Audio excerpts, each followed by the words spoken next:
Hindi pumunta ang aktres na si Jenilyn Mercado sa ginanap na GMA Gala 2024 noong Sabado ng gabi, July 20 sa Manila Marriott Hotel, Pasay.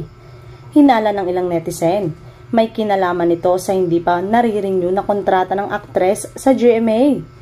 Nauna nang pinaghinalaang may sama ng loob si Jenilyn sa GMA nang hindi siya makita sa GMA Station ID, lalo pat homegrown talent ito ng network. Matatandaan na kamakailan ng aminin ni Jenilyn na isa na lamang siyang freelancer dahil sa hindi pa siya nakakapirma ng panibagong kontrata sa GMA. Hindi rin naman daw siya aalis sa Kapuso Network dahil wala naman daw offer sa kanya ang ibang istasyon. Sa X, mababasa ang masasakit na komento against her.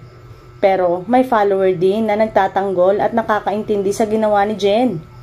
Matatandang naging usap-usapan din na wala ang aktres sa GMA Station ID lalo na at homegrown talent siya ng Kapuso Network.